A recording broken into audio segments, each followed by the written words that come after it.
What's stopping you guys from taking the very first step? So yes, I'm talking to you, the beginner investors, someone who's never bought a property before. Maybe you got your personal residence and you want to get into the investment world. So first of all, I'm sure it's daunting. There must be fear involved. The biggest question is, what if it goes wrong? What if you lose money? What if someone finds out you've done a deal and it hasn't worked out? So I think it's a valid question though, right? What's holding you back? What are you fearful of getting that first investment property? The first thing I want to share with you is that you need to understand and acknowledge that you're either going to be a property buyer and more than likely lose money. A property buyer is someone that's not educated. A property buyer is someone that doesn't run the numbers. A property buyer is someone that doesn't know what due diligence is. Property buyer doesn't even know that the property team of town planners, QSs, architects exist. A property buyer is someone that goes on property 24. They call an agent. They put an offer in on a property. They do not read the offer to purchase, have no idea what they're legally bounded to. And they buy a property and they move tenants in and they hope and pray they're going to make money. Almost guaranteed you're going to lose money. Why?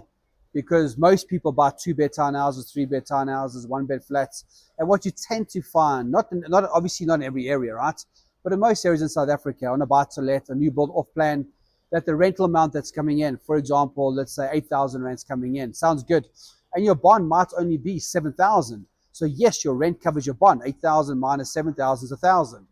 But your levies are 1,500. But don't worry, the body corporate says to you, the off-plan or the developer says to you, free levies for a month. Okay, so for a year, So there's no levies to pay for year one. Cool, but your rates and taxes are 600. So I'm paying my bond of 7,000, I'm paying my rates and taxes of 600. What about management if you don't manage it? So now you're paying a managing agent 10%. So now your 8,000 is coming in, already it's not covering all expenses. The 13th month comes in, now you're paying your levies and you're in a negative cash flow. But don't worry, Mr. Buyer, after 4 or 5 years, you should, if you do still have the property, it'll break even. And then from there, you're going to make money. But don't forget, during that period, you are carrying the risk of a non-paying tenant, a tenant damaging your property. Remember, property is all about, or business is about risk versus reward.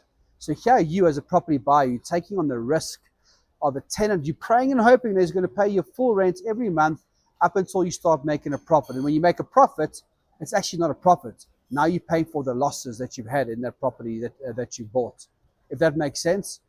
But if you just get educated first, what I mean by education, guys, think of any industry. If you want to become an engineer, a speech therapist, a doctor, a pilot, whatever it is, you study for years, you pay for your education, and you understand what you're getting yourself into. That's what property investors do. They first get educated on the property sector. So buy-to-let, commercial, residential, student accommodation, flipping, land, what part of the sector do you want to get involved in? What should your business structure and tax look like? Should you be buying in your personal name, a company, a trust? What do you want to get out of property in the next 2 years? So can you see there's a whole planning stage? I call it the signature solution. So before you go buy anything, you need to educate yourself on what you need to know about property. You're going to choose one area, one strategy. You're going to become a master at the offer to purchase. You're going to understand the structure you're going to be buying in and how much tax you'll be paying, what to expect to pay in tax, the pros and cons of companies versus personal names versus trusts. And only then do you go buy your first investment property. But by this stage, the fear's out the window. You see, most people are fearful now because you don't know what you're doing. You don't know what entity to buy in. You don't know what strategy. You think Airbnb, short-term accommodation, because that's what everyone's doing. So you kind of have an idea that you want to do it, but you don't quite know why you want to do it. There's a whole planning stage that needs to happen. Your marketing plan, your business partners, your JVs, the areas. Do you have cash or do you need to raise cash? So there's so many questions that you need to ask yourself. And you need to decide now, are you going to become a property buyer or are you going to be a property investor? There's a big difference between property buyers and investors. My advice to you, if you want to invest in property, and I don't know what it is for you, maybe you want to get a second income stream, you're planning for retirement, you're planning for financial freedom. I don't know what it is to you. There must be a reason why you want to get into property. You see, once you know what your reason is, I can show you how. I can introduce you to the right players at the SA Property Investors Network and help you excel in the property market. So just give that some thought. If you are starting out in property, make the decision now. If you want to walk the journey alone, and you don't want any help, that's cool. That's absolutely fine. You can Google. You can go to Google. There's some free education. Just be careful who you're listening to on Google.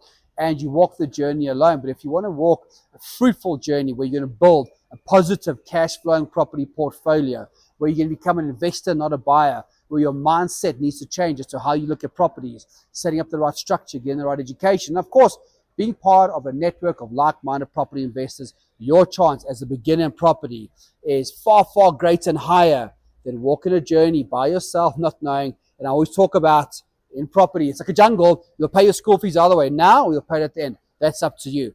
But stay tuned if you are a beginner in property. There's some great opportunities with products like Absa Home Loans, future rental product that you probably haven't heard of. But just stay tuned if you want to learn more about property.